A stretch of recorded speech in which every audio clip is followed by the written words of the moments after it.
Managing money is one of those life skills that everyone needs, yet most people were never actually taught how to do it. And for millions of people, budgeting feels stressful, confusing, or even pointless. Some try to track every penny, only to quit after a week. Some avoid budgeting altogether because they don't want to see how bad things really are. And others feel like budgeting is only for people who earn a lot of money. But the truth is that budgeting is not about restricting your life. It's about giving your money a clear direction. It's a simple plan that helps you stop overspending, stop worrying, and start taking control of your future. Today, I'm going to walk you through a simple, practical, stress-free budget plan that anyone can follow, even if you failed at budgeting 100 times before. Let's begin with a reality check. Most people don't struggle with budgeting because they're irresponsible. They struggle because they don't have a system that fits how they actually live. Life is fast. Bills come at random times.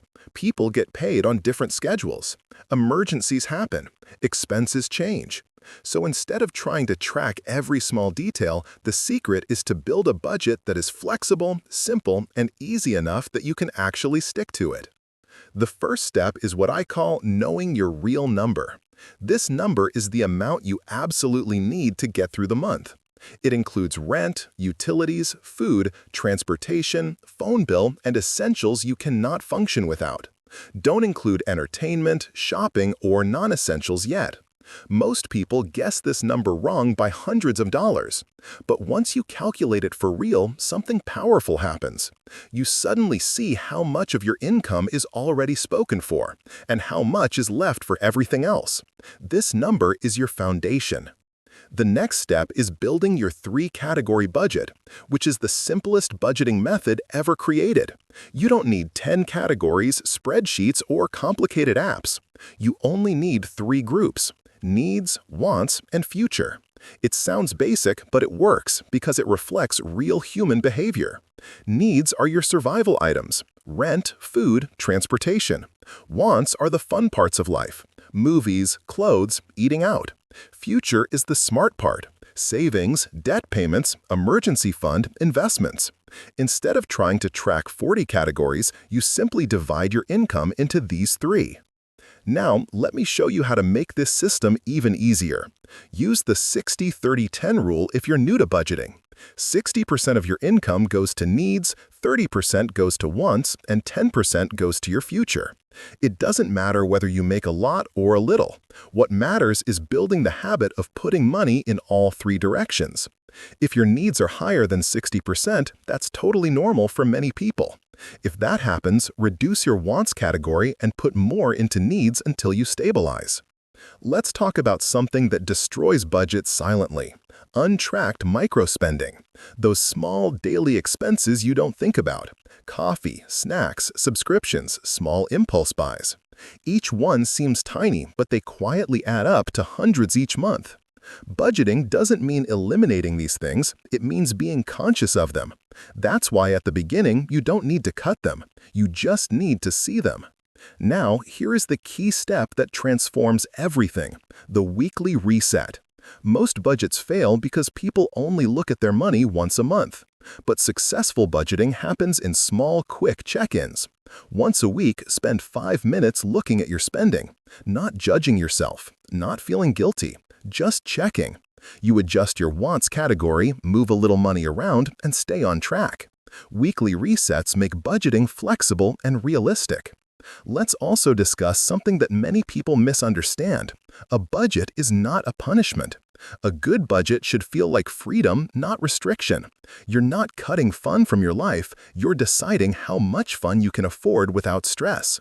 When you follow a simple plan, you suddenly notice that overspending doesn't feel good anymore, and saving starts to feel surprisingly satisfying. Another important part of budgeting is building a small emergency buffer. Not thousands of dollars, not a giant emergency fund, just a small cushion of $100 or $200 that protects you from going into panic mode when something unexpected happens. This tiny buffer keeps your budget alive. Without it, every small emergency becomes a crisis that wipes out your plan. Let's talk about debt. Many people feel ashamed or overwhelmed by debt, and that shame makes budgeting harder. But here's a truth you need to remember. Debt is not a sign of failure. It's simply a number that needs a plan. If you're paying off debt, you don't need to attack it aggressively at first. Just commit to paying the minimum plus a little extra each month. Small, consistent payments beat unrealistic big payments you can't maintain. Another trick that helps people who struggle with budgeting is the two-account method. Instead of using one account for everything, you use two separate accounts. One is for bills and fixed expenses, the other is your spending account. Every paycheck, you move the exact amount needed for bills into the bill account so you never touch it. Everything else goes into your spending account.